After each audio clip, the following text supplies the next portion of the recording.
Hey everyone, it's Shavana, your future physician that you will soon know around the world. Tonight I want to talk about a brief message called That's Their Faith, Not Yours. Their belief has nothing to do with you. So I remember a couple of years ago when I had got my bachelor, took some time off, went back to get my Associate of Science in biology. But in that same time, I remember I was calling around to different schools asking them, like, this is just a brief backstory of what happened to tie this together.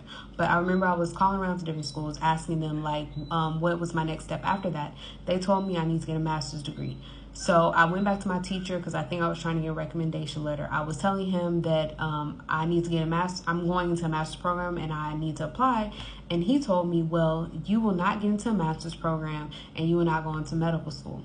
Well, how negative, right? So I think it was a class that he wanted me to retake, and he was like, if you don't retake this class, that's not going to happen for you.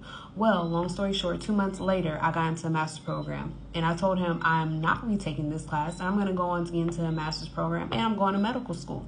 So I said all of that good stuff just to say that sometimes we can be latching our faith onto something that's negative or what people are trying to plant a seed of doubt into us, and we can miss out on an opportunity that God has us in the direction that he wants us to go into because we are listening to people's negative comments or thoughts, and then we're believing in some of the stuff that they're saying.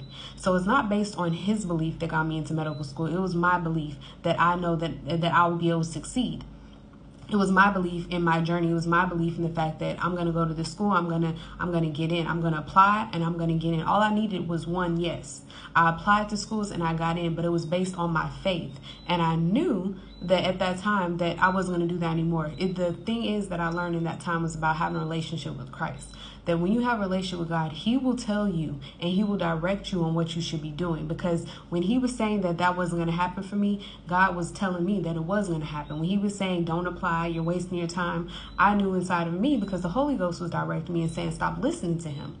So I just wanted to hop on and say all of that sometimes we can be listening to people and putting our faith into their negative words and what they think about our journey and their uncertainty. And we can be off track with what God really has for us when actually it's my faith that's getting me the results that I have in my life. It's what I believe about my situation that will take me to the place that I need to be. All of this happened because I believe that God would do something for me. It was the Holy Ghost directing me, and because I actually got into action and did what I need to do to get here. So next time somebody try to tell you what you can't do, just know that that's your faith, not mine. And I know that my faith says that it will happen for me. And that's all you need. All right, y'all.